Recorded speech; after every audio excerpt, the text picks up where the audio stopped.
Conversa hoje com o jornalista William Santin, goleiro, nem mão de alface e tal, mas a gente releva pela amizade. Que é um baita escritor, tem livros de crônicas, livros que ele conta a história de empresas, de empresários, e agora está com um livro falando sobre a história de Londrina, 90 anos de Londrina. Pensando no tamanho da cidade, né, William? 90 anos é uma merreca. Por outro lado, muito personagem interessante, né? Oi, Cláudio. Mão de alface, olha lá, hein?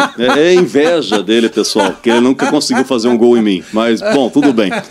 Claudião, não, a história de Londrina é fascinante por causa disso, né? Poucas cidades no mundo cresceram tão rápido em tão pouco tempo. A história de Londrina é muito intensa, né? Quando a gente recebe pessoas de fora aqui, amigos de São Paulo, empresários, e eles querem saber a história da cidade, e você fala que tem só 90 anos, o pessoal não acredita.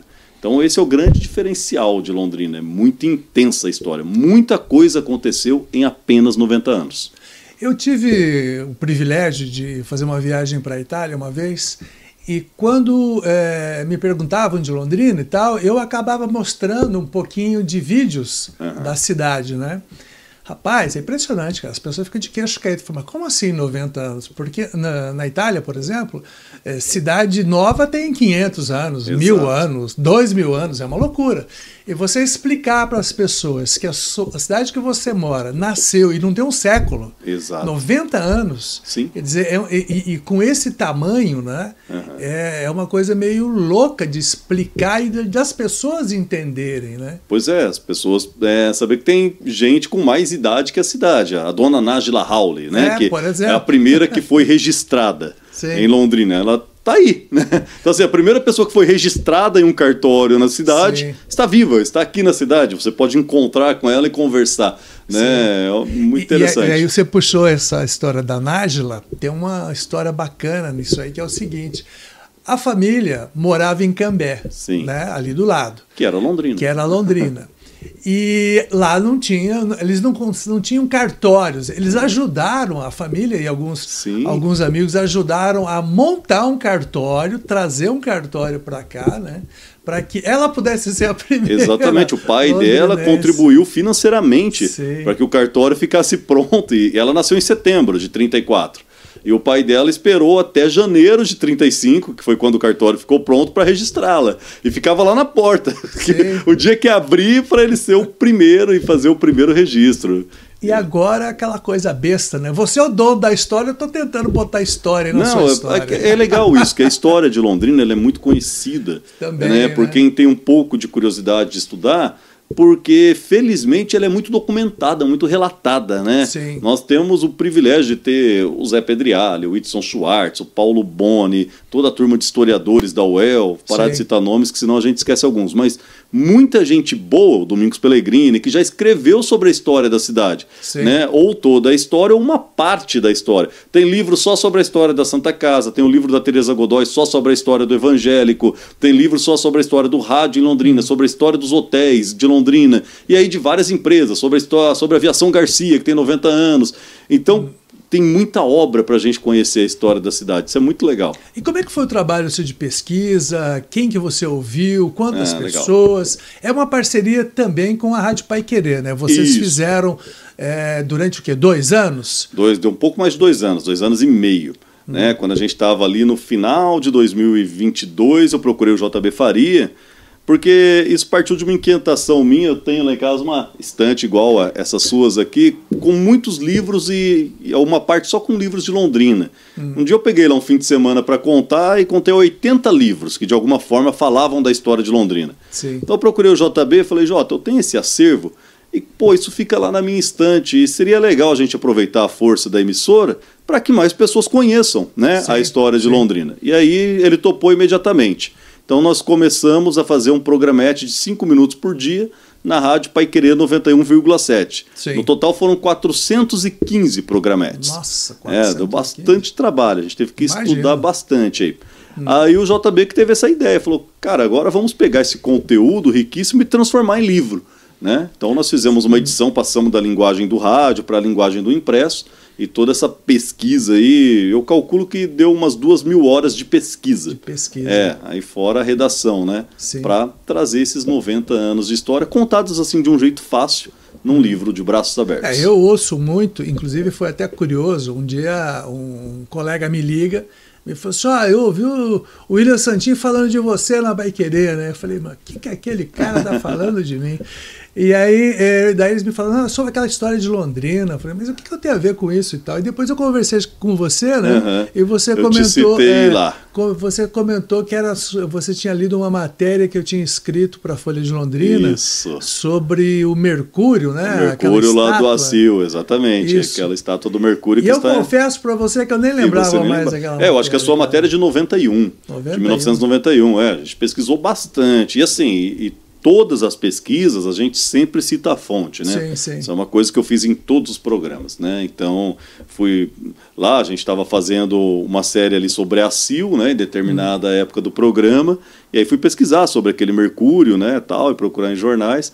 E é muito interessante, essa matéria sua, você contava lá que no final já da Segunda Guerra Mundial, em 1945, o Brasil estava empenhado lá na campanha na Itália. Sim. E apareceram 2 oficiais do Exército aqui na cidade, se apresentaram na ACIL, que nem era ACIL ainda, era Associação Comercial.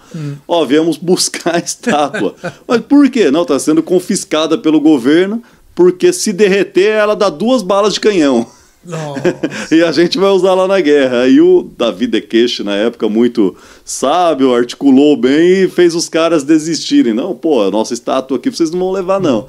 E essa estátua que está ali hoje em frente ao edifício Palácio do Comércio, né? Tem muitas histórias boas, né, sobre a cidade, tem muita coisa curiosa. Agora mesmo está acontecendo em Londrina, eles estão fazendo um filme, né, sobre Exato, o assalto ao Banestado, né, que ficou famoso, gerou documentário do Grota, gerou um livro do Pellegrini. E curiosamente eu estava lá no dia fazendo a cobertura pelo SBT, na época que eu trabalhava no SBT.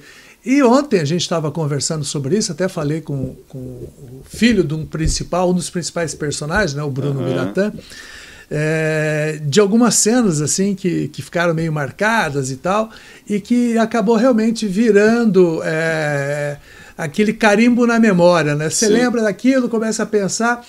E Londrina tem muito disso, né? Porque como a cidade ainda é muito nova, muita gente continua participando da história, fazendo história, né? Exatamente. E Londrina, aconteceram muitas coisas em Londrina, assim, grandes e importantes, né?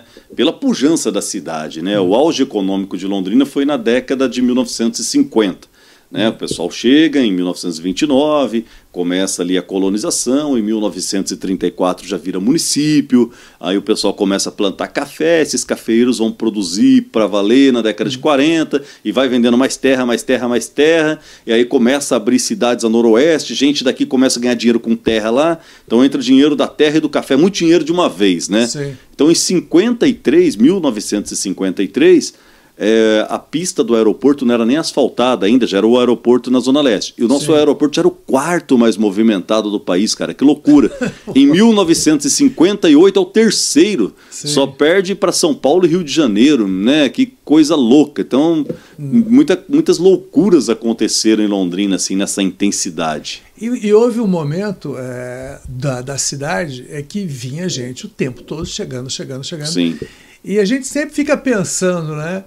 Você sair de algum lugar do país, ou mesmo de fora do país, levando a sua família para o meio de um mato cheio de pernilongo, esse calor danado, mata fechada. Tinha muita gente corajosa naquela época. Né? Demais. Uma das histórias legais é do seu Eugênio e da Elvira Brugin, né? Que era um casal aí de pioneiros. Eles chegaram ali em 32 e 33. Ele veio na frente, ele era cafeicultor do estado de São Paulo. Aí na quebra da Bolsa de Nova York de 29, ele perdeu muito, ele deu uma quebrada, aí vendeu um pouco de terra que sobrou lá para investir aqui, né, o seu Eugênio Brugin. Ele veio na frente para dar uma olhada e não tinha absolutamente nada aqui. Mas ele falou para a mulher dele, para convencê-la, que eles tinham uma vida confortável já em São Paulo, que não, a cidade é boa. E eles chegaram à noite, não tinha iluminação, não tinha nada, foram dormir. No outro dia, a hora que acordou, ela olhou, só tinha 2 casas na cidade além da deles. Ela olhou e falou, pô, mas cadê a cidade? Né? É verdade. E era uma época que ainda tinha onça pintada passando pelo meio da cidade. Uma história que eu acho, né, louca, né? Essas coisas de Londrina, você falou esse povo corajoso, né? Você vê as irmãs... Também veio muito picareta, Nossa. Vamos combinar, né? Não, mas eu vou te falar das irmãs do Mãe de Deus, que elas não são picaretas. Não, de forma você alguma, imagina? não. Você imagina, as irmãs, cara, elas saíram da Alemanha falando alemão, sem falar uma palavra de português, para vir aqui começar um colégio para alfabetizar. Mas elas mesmas não sabiam falar português. Olha a coragem né, dessas mulheres, né, cara? Coragem de sair do país delas sem falar uma palavra da língua do país de destino, país diferente, tropical, quente, no meio do mato, para ensinar lá, para abrir uma escola, para abrir um colégio. Então, assim, o pessoal corajoso, né? E é interessante porque, por exemplo, hoje, até tem um amigo que você conhece, o Daniel Martinon, de família espanhola, e ele fica sempre indignado com a arquitetura moderna da cidade, né? Ele fala, pô, os caras ficam fazendo um monte de caixote. E, na verdade, Londrina, naqueles primeiros anos, tem obras, e muitas obras, que viraram ícones, inclusive nacionais. Sim. Né? Havia, digamos assim, um requinte maior na construção. E isso também por conta das famílias que ganharam muito dinheiro em algum período ali, né? Exatamente. Bom, tudo começa de madeira, né? A cidade começa... Eu morei em casas de madeira. A cidade começa de madeira, totalmente, porque vai derrubando madeira, é um barato ali e tal, né? O primeiro ciclo econômico de Londrina é o ciclo da madeira, né? Já na década de 40, a prefeitura proíbe construir em madeira nas ruas principais do centro. Aí a madeira vai mais para os bairros, Vila Casone, Vila Brasil, né? Recreio, que você conhece bem e tal.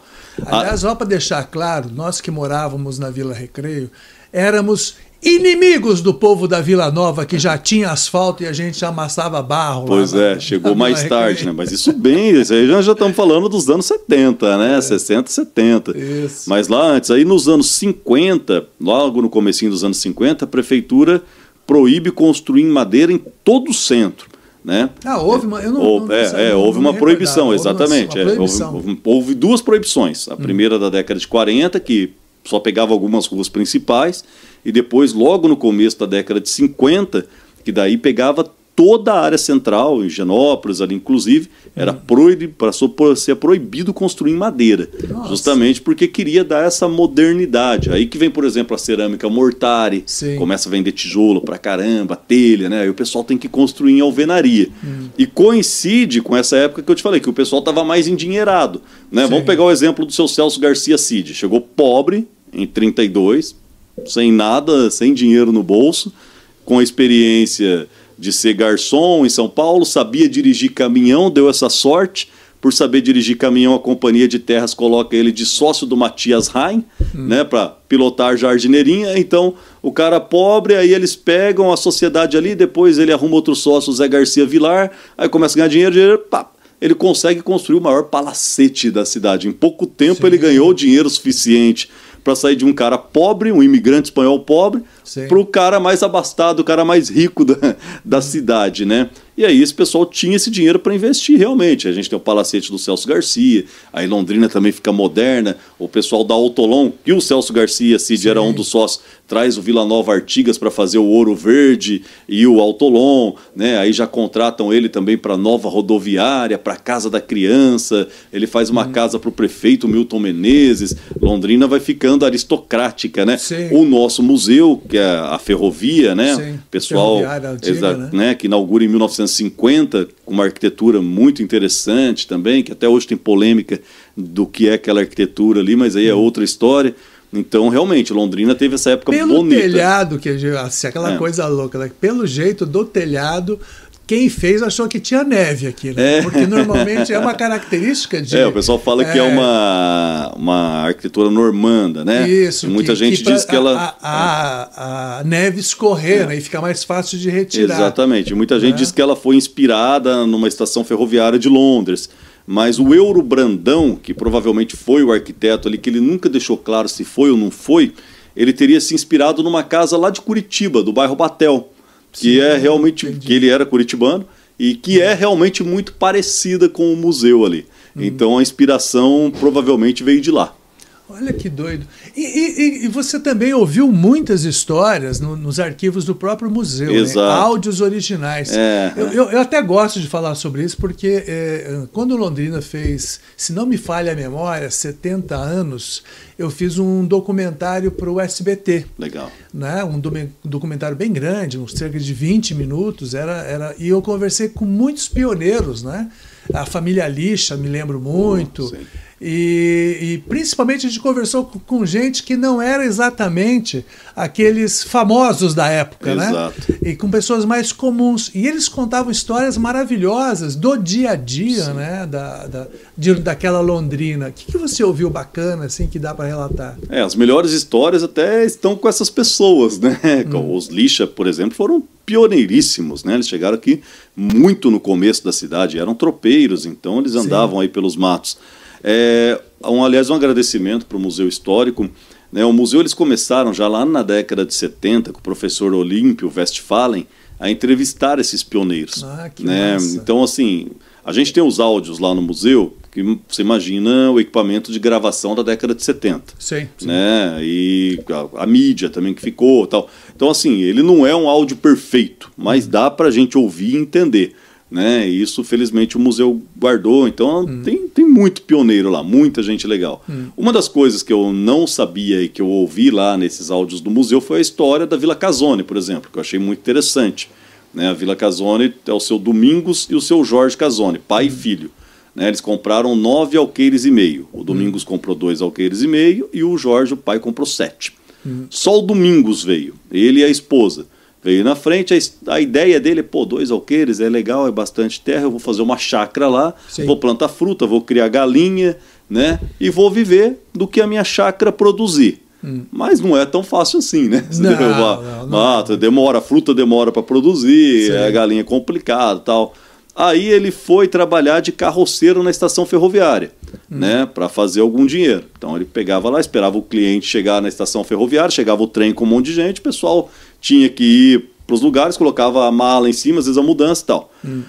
Bom, a esposa dele reclamava muito, porque eles vinham de Piraju. Então ele saía para trabalhar, ela ficava sozinha no meio do mato, sem nenhum amigo, sem nenhum vizinho, sem nenhum parente, o dia inteiro naquela solidão, né? E ele voltava para casa no fim do dia com pouco dinheiro no bolso, que não estava sendo suficiente para pagar a parcela para a companhia de terras que eles tinham comprado.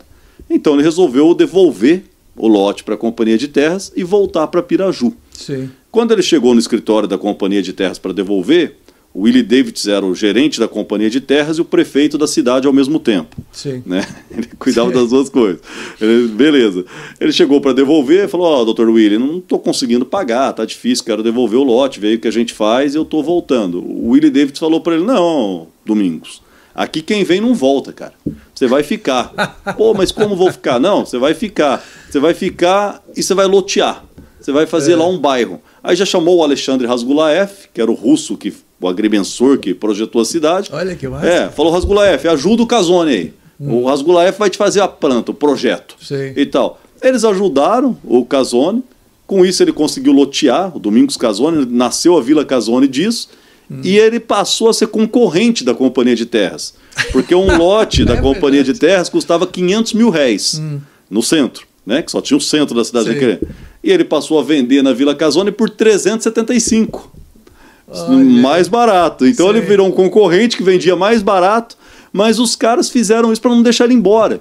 E deu tão certo, ele começou a vender tanto lote que ele mandou um telegrama pro pai dele e falou, pai, tá legal o negócio aqui. Aí o seu Jorge vem e fala, vou vender o meu também. Né? E aí nasce a Vila Casone, esse loteamento. E isso ele conta detalhadamente nesse áudio que está no museu, o seu Domingos Casone. Né? Essa história eu descobri ouvindo lá o áudio dele. Né? Mas mostra muitas coisas, assim, que a companhia ela preferia até fazer o concorrente, não deixar o cara embora, por causa da propaganda. Era ruim se ele voltasse lá em Piraju e falasse, ilusão, ilusão, fui lá, mato, não dá nada, era melhor o cara ficar aqui, ter sucesso, mesmo que fosse um concorrente deles, do que o cara ir embora e sair falando para todo mundo essa história de boca a boca, você sabe, né? Ó, nossa, Londrina doido. Lá é ilusão, gente, só mato, não vai não. Doido. Muito legal. Eu lembro também que aqui em Londrina havia uma negociação muito fervilhante por conta do café, né? Exatamente. E fez muitas fortunas por aqui, né? O café foi interessante, né? A gente tem que voltar um pouco na história. O café tinha um preço bom no mercado, aí vem a quebra da Bolsa de Nova York em 1929, agosto de 29, tem a quebra da Bolsa, despenca... Perdi muito dinheiro nessa quebra da Bolsa. Você não tem ideia como eu perdi dinheiro. Não, você ainda não era nascido. Mas muita gente perde muito dinheiro. Era o principal produto de exportação do país e tal. E é legal até que dali a pouco o mercado retoma, e é bem quando está começando Londrina. Tem até uma historinha legal nesse meio aí, que tinha uma superprodução no Brasil, né, de café, estava sobrando café. Quando tem essa retomada, mais gente quer plantar ainda mais e tal, e era o governo do Getúlio Vargas já, e o Vargas proíbe plantar mais café no Brasil. Cada novo pé de café que se plantasse, o cara tinha que pagar um imposto de R$1 por pé de café. Isso era inviável. Era proibir mesmo. Proibir mesmo. Aí, cara, nessa época o pessoal da Companhia de Terra, sabiamente o Arthur Thomas, vai no interventor do Paraná, que era o Mário Tourinho na época. Eles convidam também o interventor do Rio de Janeiro, do Espírito Santo, e fazem uma pressão no governo federal para eles colocarem essa proibição somente em estados que tinham mais de tantos milhões de pés de café, que não era o caso do Paraná nem do Espírito Santo, do Rio de Janeiro. E o Getúlio Vargas aceita e aí proíbe só nos estados que já tinham muito, que era São Paulo e Minas. Então o Paraná fica livre para plantar café e São Paulo não pode mais plantar. Aí vem esse boom dessa plantação de café aqui. Coincidentemente, na década de 40 o preço sobe, e aí fica muito atrativo e o café passa realmente a fazer fortunas. Quais outros segmentos que você viu nessas suas pesquisas que fizeram aquele faz-me rir entrar nervoso nos bolsos do povo aí? Não, assim, uma coisa que o pessoal ganhou muito dinheiro, quem era daqui, que a gente tem que voltar, né? A área da Companhia de Terras. Eles compraram 515.017 alqueires, certo? Né? Então, que ia daqui de Londrina até Cianorte, mais ou menos. Nossa, era tanta terra, Cláudio, tanta terra, que a Companhia de Terras Norte do Paraná, depois, no fim da Segunda Guerra Mundial, ela teve que ser vendida a brasileiros e passou a se chamar Companhia Melhoramentos Norte do Paraná, certo? Sim. Que existe até hoje. Era tanta terra que até hoje a Companhia Melhoramentos Norte do Paraná tem terra para vender. Nossa! Em Cianorte, em Cianorte, se você tentar hoje comprar uma data, né, que a gente fala aqui em Cianorte, provavelmente você vai ter que comprar da Companhia Melhoramentos. Que eles têm até hoje os caras têm terra para vender, dentro da cidade, inclusive. Né? Então era tanta terra. Mas fora ali, nas margens dessa área da Companhia de Terras, muita gente daqui começou a vislumbrar áreas que não pertenciam à companhia e comprar e falar, pô, vou lotear também. Sim. Então muitas cidades nasceram aqui de Londrina, né? Só o seu Lucílio de Held, que é o cara que fez o Xangri-Lá, né? Todo o bairro Xangri-Lá, ele era um loteador, fez o Xangri-Lá, fez aqui a Vila Ipiranga. Ele funda 4 cidades, se eu não estiver enganado. Eu sei que Alto Paraná era dele, Cidade Gaúcha era dele, tem mais 2. Maria Helena, ali perto de Apucarana, perto de Umuarama, perto de Umuarama, também é de gente daqui, é do seu primo que era prefeito de Rolândia. Nova Londrina, naturalmente, era do pessoal aqui de Londrina. Então o pessoal aqui de Londrina começa a vislumbrar essas oportunidades que estão fora da Companhia de Terras, fala, pô, vou comprar a área lá e vou lotear e vou fazer cidade também. E os caras começam a entrar muito dinheiro de terras também aqui em Londrina. Esses caras ficam muito ricos vendendo terras, né? Que daí já não é plantando café.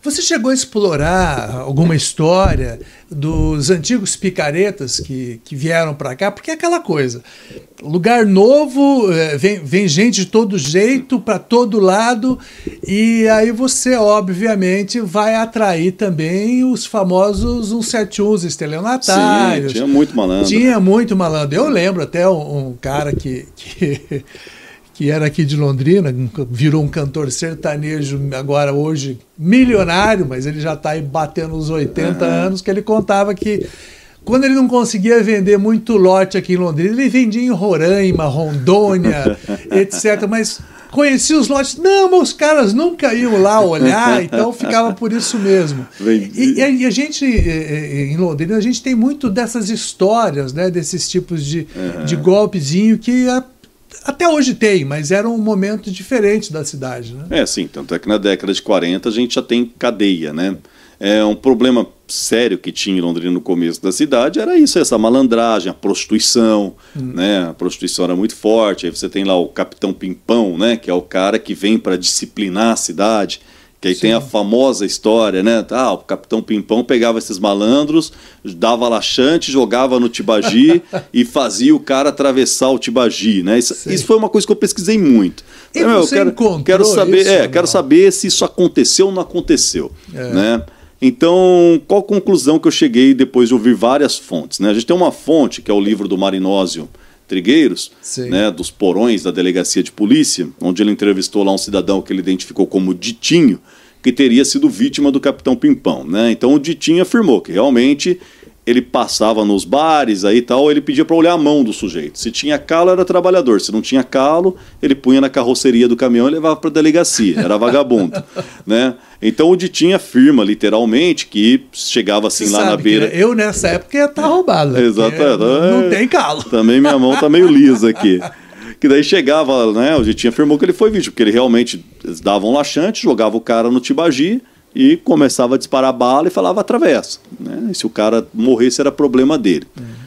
Outra fonte, que é o seu Gabriel Ciuciulli, e isso aí eu peguei lá no museu também, né? O seu Gabriel chegou nessa época mais ou menos. Ele afirma que na verdade o Capitão Pimpão levava os caras lá e ia com a canoa do lado. Não deixava morrer, colocava realmente na água, falava atravessa, nado, mas ficava com a canoa do lado, se o cara começasse a se afogar, resgatava. E por fim, uma terceira fonte, que é o Alcione Pimpão, que é um primo meio distante do Capitão Pimpão, ele disse que na verdade o tio dele levava lá no Tibagi e mandava o cara atravessar pela ponte da linha férrea. E falava, se você voltar, da próxima vez é pelo rio. Então o que eu concluí? Que pelo menos uma vez ele fez isso. Jogou os caras na água e então, fez a fama, entendeu? Nas próximas ele levava pela ponte, como a fama já era conhecida, falava, tô te dando a chance de ir embora pela ponte. Se voltar, a próxima é pelo rio. Né? Foi a conclusão que eu cheguei depois de estudar essas três fontes, o Marinósio, o Gabriel Ciuciulli e o Alcione Pimpão. E três fontes de formas diferentes. Uma do Marinósio está registrada em livro, a do Ciuciulli está registrada em áudio, né? Ele contou essa história para o pessoal do museu, e a do seu Alcione, ele deu entrevista para o Whitson Schwartz, lá naquela série que o Whitson tinha no Jornal de Londrina nos anos 90. Então você vê que, assim, que a gente vai em várias fontes para chegar ao conteúdo aí. E o curioso é que a estrada do Limoeiro hoje, que vai até a barranca do Tibagi, o nome dela é Major Aquiles Pimpão. O nome oficial. Eu não sabia disso. Vou de vez em quando lá comer algumas coisinhas, comprar umas coisas. Aquela estrada que curiosamente vai até a barranca do Tibagi é Major Aquiles Pimpão. Talvez tenha nisso aí algum sentido. Pois é. Na história. A lei é de 93 que deu o nome para a estrada de Major Aquiles Pimpão, mas eu não consegui achar justificativa para entender certinho. E você encontrou, lógico, eu gosto muito de política e Londrina ela sempre foi muito efervescente também na política. Muito, né? Eu li um livro, por exemplo, acho que um tio do José Antônio Pedregali, que foi vereador em Londrina, que ele tinha uma postura muito flamejante, vamos dizer assim. Era o avô do Pedregali. Avô dele? Era o avô do Pedregali. Isso. E o livro conta aqueles momentos, né, das passeatas, das crises. E a cidade hoje ela passa por um momento diferente. Mudou muito o perfil do londrinense, pelo que você acompanhou vendo esses materiais, o que você percebe hoje? Mudou. Eu acho que assim, uma coisa que infelizmente Londrina perdeu foi aquela coisa de ser briguenta, principalmente com Curitiba, né? Assim, a cidade ela já começa briguenta com Curitiba, que a cidade não aceita o primeiro prefeito, né, que foi mandado para cá pelo interventor Manuel Ribas, na época o Joaquim Vicente de Castro. Né? Então ele vem, é muito mal recebido, fica 6 meses só e desiste de ser prefeito aqui, né? Aí é que vem a eleição, aí entra o Rosalino Fernandes, que faz um mandato tampão, e depois vem o Willie Davids eleito, né? Então, a cidade primeiro eleito Willie Davids. Houve 2 prefeitos antes dele, né? Mas o primeiro eleito Willie Davids. Certo. E logo depois da eleição do Willie Davids, houve a primeira passeata, né? Porque daí a oposição contestou a eleição dele, alegando que ele não era brasileiro nato, que ele era inglês. E a legislação naquela época já falava que o prefeito deveria ser brasileiro nato. Então, queriam tirá-lo do cargo e houve a primeira passeata em Londrina em defesa do Dr. Willie Davids, que ele deveria permanecer no cargo e tal. E ele conseguiu comprovar depois que era nascido no Brasil. Quer dizer, já naquela época já tinha aquela conversa. Pô, você não é vizinho, não é daqui. Não é daqui e tal. E naquele momento ninguém era, né? Ninguém era, exatamente, né? Mas diziam que ele era estrangeiro.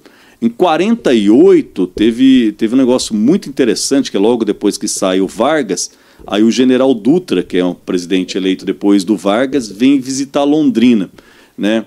E o governador da época, né, pede pelo amor de Deus, que ele que estava trazendo o presidente, né? Sim. Então, ó, pelo amor de Deus, não reclama, né? Vamos só falar que é tudo flores e tal, e não sei o que lá e tal, e tudo bem.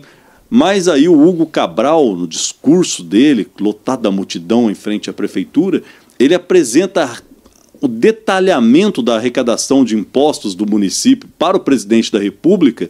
Sim. E mostra em detalhes quanto foi para Curitiba, quanto foi para o governo federal e quanto ficou para Londrina. Tipo, Londrina ficava lá com 5, 10% do imposto e uma fortuna ia para Curitiba, né? E ele fala, presidente, isso é uma injustiça, né? Nós estamos aqui sem saneamento, a gente está sem rua, calçada, mandando as riquezas todas para fora e tal. Então, né, Londrina tinha essa coisa, né, reivindicava, brigava, né? A ponte do Tibagi é um exemplo, né? Uma história muito interessante. A primeira ponte rodoviária, não a ferroviária. A ponte do trem, aquela que está lá, quando a gente passa ali entre Jataizinho e Biporã, ela é de 35, né? Começou a ponte do trem, passava o trem, tudo bem, mas chegou nos anos 40, começou a ter automóvel e tal, e para cruzar o rio tinha que ser sempre de balsa, né? Sim, de balsa. E aí Londrina começou a reivindicar a balsa, ou a ponte. E o Manuel Ribas, que era o interventor do estado, ele era terrível, né? Várias comitivas foram a Curitiba pedir para ele a ponte, e ele nem pensar, não tem dinheiro, esquece. Aí em 42 o pessoal vai lá e convida ele para a inauguração da Associação Comercial de Londrina, né, que era o primeiro prédio da associação comercial lá com o Mercúrio em cima. E ele fala, eu vou, mas desde que não haja discursos e nenhuma reivindicação. Aí ele vem, o pessoal faz uma trama ali para ele dançar com a moça mais bonita da cidade, que era a professora Maria Gonzalez.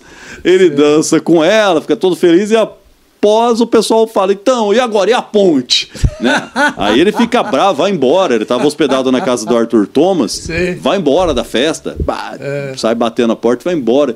E combina com o chofer dele, ó, nós vamos sair amanhã às 5 horas da manhã, porque eu não quero ninguém me falando de ponte, né? Sair antes da cidade acordar.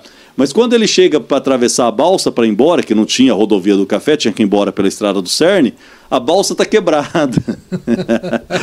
Muita gente diz que propositalmente a balsa estava quebrada. Certo. E aí tem lá um monte de caminhoneiro engarrafado e os caras xingando o interventor. Esse governo... Aí o chofer dele chega e fala, pô, vocês param de falar mal do interventor que ele tá ali no carro. Cara bacana. Que ele tá ali no carro. Aí o pessoal vai lá, pô... Aí sai a ponte, né? Então Londrina era briguenta politicamente. Eu acho que isso a gente perdeu um pouco nos últimos anos. Acho que a cidade tinha que reivindicar mais. Porque a gente, querendo ou não, Londrina... Saíram daqui três governadores, né? Exatamente. O Richa, o próprio Oscar de Novaes, não foi, na verdade, ele não foi eleito, né? Sim. Ele houve uma composição ainda na... do Ney Braga, ele era vice do Ney Braga. Foi escolhido, na verdade, mas não foi eleito. E depois o Álvaro e o Richa. Exatamente. Né? E mais recentemente aí, em que pese que ninguém acredita muito, o Beto Richa também era daqui. A Emília Bellinati assumiu também tempo, né? Assumiu um período, mas realmente parece que nas últimas 2 décadas deu uma dispersada nesse poder, né? Parou um pouquinho de se pensar muito nisso. Eu tô com a impressão que agora está voltando um pouco. Sim. Sabe? São uma nova geração de políticos um pouco mais aguerridos, né? Sim, sim. Mas isso faz muita diferença, né, para uma cidade. Total. Acho que a cidade tem que brigar, tem que reivindicar. Londrina foi muito importante para a história do estado do Paraná.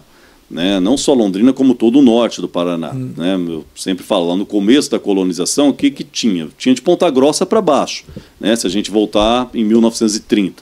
E o governo do estado olhava para esse norte do Paraná aqui, onde ele arrecadava 0 de imposto.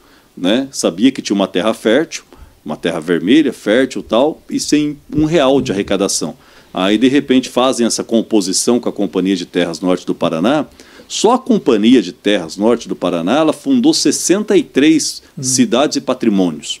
Né? Então você tem um boom de gente vindo morar, né? E compra terra e produz café e tal, e isso gera um imposto muito grande para o Estado. E eu acho que assim, o Estado, ao contrário, ele demorou muito e está atrasado até hoje para devolver em infraestrutura. Todo dia, né? Até hoje a gente não chega duplicado em Curitiba, né? Tem tudo isso. Então, em infraestrutura, você vai daqui para São Paulo agora, está duplicado até Cornélio, né? Mas Cornélio até Ourinho sem duplicação. Acabei de passar por lá essa semana, estava voltando horrível. Do norte de São Paulo. E é terrível, é terrível. Você pega um punhado de caminhões na estrada, o perigo, o risco absurdo. Muitas pessoas morreram já por causa disso. Então, assim, o Estado demorou muito para devolver ao norte do Paraná tudo aquilo que a gente gerou para o Estado. Né? Então, acho que essa tem que ser a briga, né? A nossa importância. Se você pega esse eixo aqui de Londrina até Cianorte, poxa, quantas cidades importantes tem no meio. Muito fortes.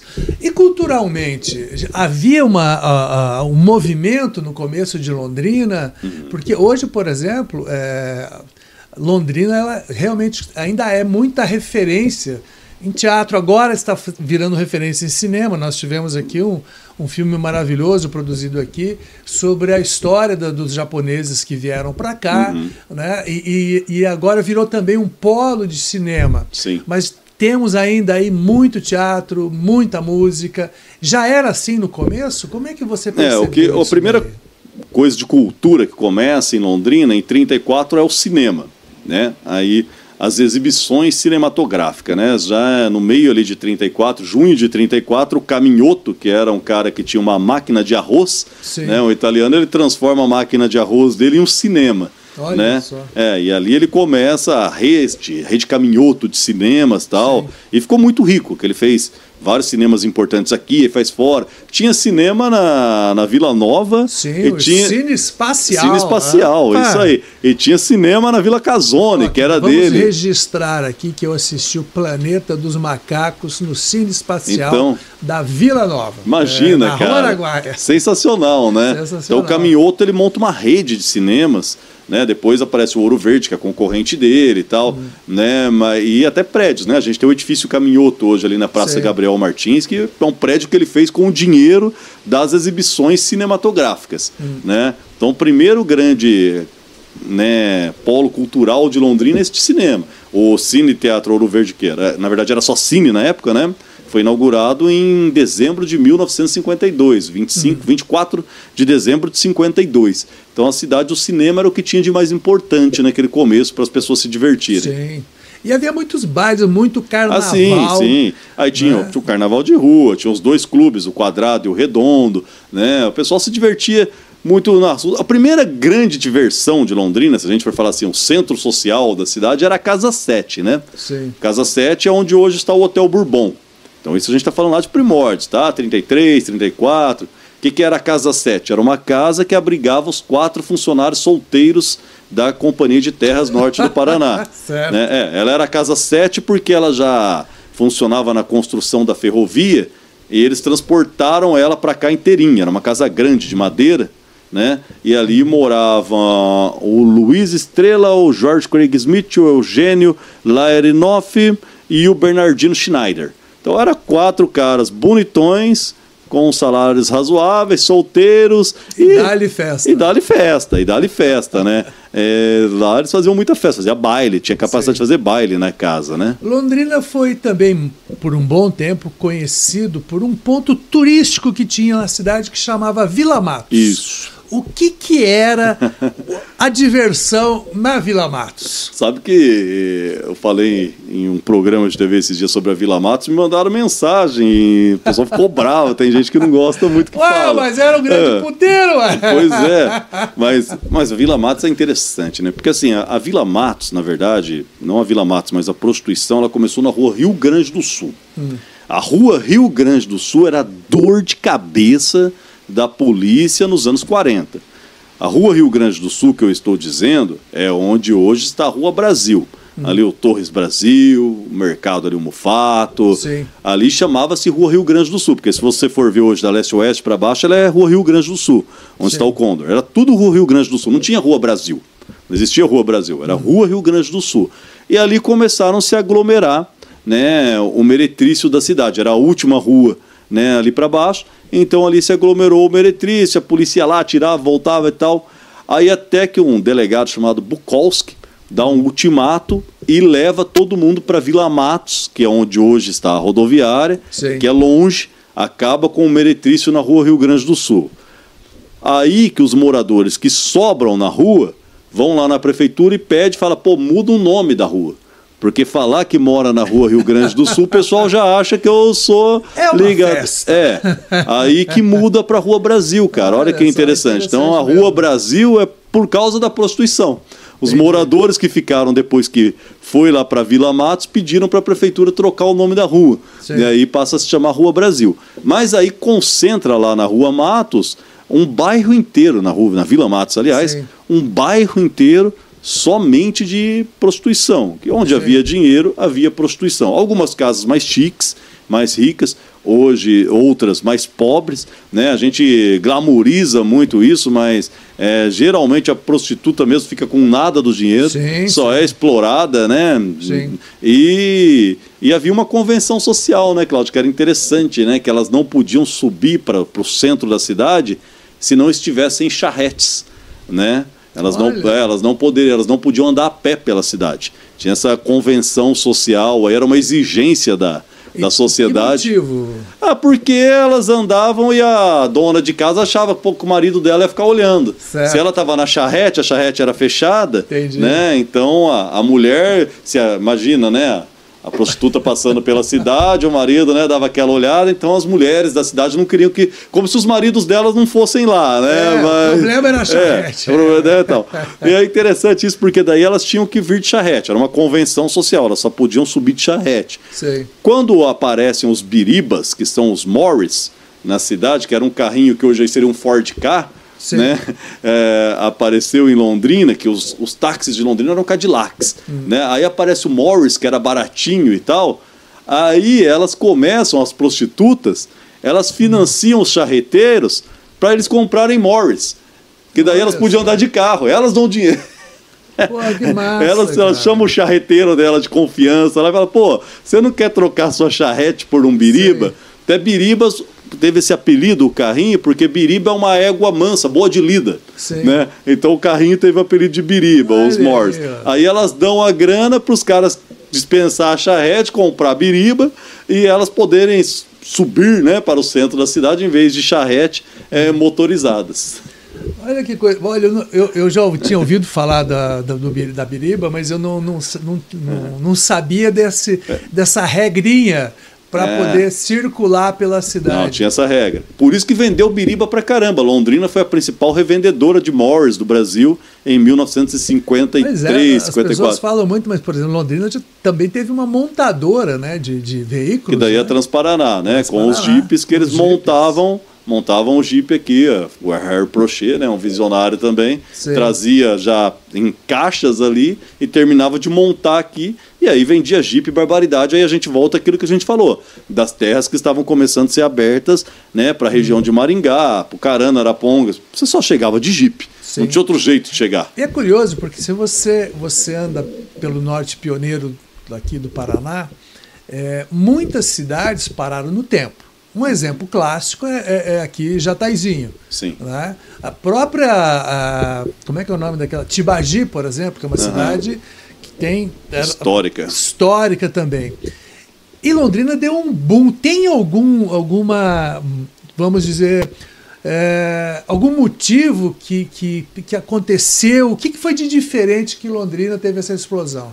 Londrina teve essa explosão porque ela é fruto de um plano colonizador de uma empresa extremamente capitalizada e organizada, né? Os caras da Companhia de Terras Norte do Paraná, os caras não estavam para brincadeira, eles tinham grana, né? O Reino Unido era o grande império daquela época. Sim. Esse Lord Lovat, que era o cara, né, o principal mandatário da Companhia de Terras Norte do Paraná, o cara era lord, o cara era ligado à nobreza, né? Ele já tinha lutado na Primeira Guerra Mundial, ele tinha muito trânsito no Reino Unido. Ele era escocês, na verdade, né? A gente sempre fala aí dos ingleses, mas o Lord Lovat era escocês. Certo. E ele era tão importante, cara, que ele traz o Príncipe de Gales aqui em 1932, né? Que era o herdeiro do trono do Reino Unido, e o cara era acionista da Companhia de Terras. Olha aí. Então só isso exemplifica. Então assim, grana, organização, já era uma empresa moderna para a época. Né? Tanto é que em 1930, março de 1930, mais precisamente 31 de março de 1930,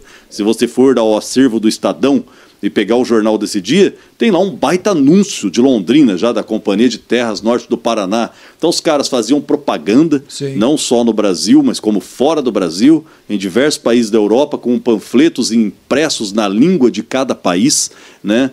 Tinha um plano colonizador bem traçado, então assim, era fruto de algo empresarial mesmo. Não foi exatamente por acaso. Não, por acaso não, os caras não estavam para brincadeira, os caras venderam lote pra caramba, né?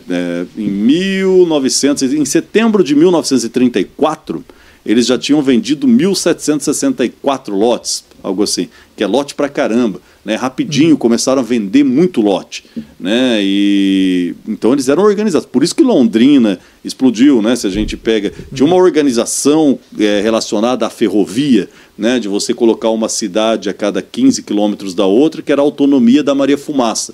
Então sim, por isso que a gente tem, você pega a autonomia da Maria Fumaça, aí você pega Londrina, Cambé, Rolândia, Arapongas, Apucarana, todas Mandaguari, Marialva, próximas, Sarandi, né? Maringá. Se você for ver, né, que tinha esse plano. Maringá era o centro da colonização. Então você tinha Londrina, 100 km Maringá, 100 km Cianorte. Certo. Cianorte de Companhia de Terras Norte do Paraná. Isso. E no meio entre elas, a cada 15 km, uma estação ferroviária que tornaria-se uma cidade. Né? Então os caras tinham planejamento, tinham dinheiro, né? Por isso que foi essa explosão. Pô, que interessante isso, porque eu sempre ficava curioso, né? Por que as cidades são tão próximas aqui? A autonomia da Maria Fumaça. A autonomia da se Maria Fumaça. Você vem desde antes Deus lá. Salve a Maria Fumaça. Se você pegar lá, você pega as estações que vem lá de Cornélio para cá. Cornélio, Serra Morena, Frei Timóteo, uma estação, aí Jataizinho. Aí quando chega em Jataizinho, entre Jataizinho e Ibiporã, não dá autonomia da Maria Fumaça. Ibiporã não era a área da Companhia de Terras. Ibiporã era do Alexandre Beltrão. Aí eles chamam o cara que estava com a terra parada lá e falou: irmão, se vira, velho. Nós precisamos, faz pelo menos uma estação aí. Faz pelo menos uma estação aí para que, né? O Jaime Caster, nosso amigo, jogou futebol com a gente, jornalista. O Jaime fez um livro muito... Ele ia lá, né? Jogar mesmo... Eu já me comparecia, mas o Jaime fez um livro muito legal que chama-se Ibiporã, a cidade que nasceu dos trilhos, né? Que eles colocaram a estação ferroviária ali. Sim. E aí em volta aqui tinha essa autonomia da Maria Fumaça, e em volta da estação ferroviária nasce Ibiporã, né? O livro do Jaime é bem legal. Sim. Bacana, bacana. Agora vocês vão colocar tudo isso em livro. E rapidamente, como é que foi a compilação? Ou vocês colocaram todos os materiais no livro? Não. Cara, o trabalho de edição né? Porque assim, por exemplo, você é um cara de rádio, impresso, TV, internet, né? O que pinta, então com você dá para explicar para quem está nos assistindo, né? Por exemplo, você vai fazer no rádio, né? Sim. Programa, às vezes tem um tema que em um programa só no rádio a gente não conseguia falar tudo num programa só. Vamos pegar, por exemplo, a Marcha da Revolução, né? Que foi um movimento que fizeram aqui, que eles queriam ir cobrar o governo federal em 58. Né, e de jipe até lá, saiu um monte de jipe daqui para ir cobrar o governo federal. Então, assim, a Marcha da Revolução tem muito material. Então, eu fiquei uma semana inteira falando dela no rádio, sim, de segunda até sexta. Então, você faz o programa de segunda, encerra ele, então amanhã continuaremos esse assunto. Certo. Quando você retoma na terça, não dá para você parar certinho de onde você começou na segunda. Você tem que dar uma pincelada, porque tem muita gente que não ouviu na segunda, né? Então não dá para pegar o texto simplesmente do rádio e jogar pro livro, que ia ficar chato pra caramba. Sim, sim. Né? Então você tem que fazer toda essa edição aí, tal. Deu bastante trabalho, né? O tempo foi escasso. O livro poderia ter ficado muito melhor, mas sim, a gente está sempre correndo contra o tempo, né?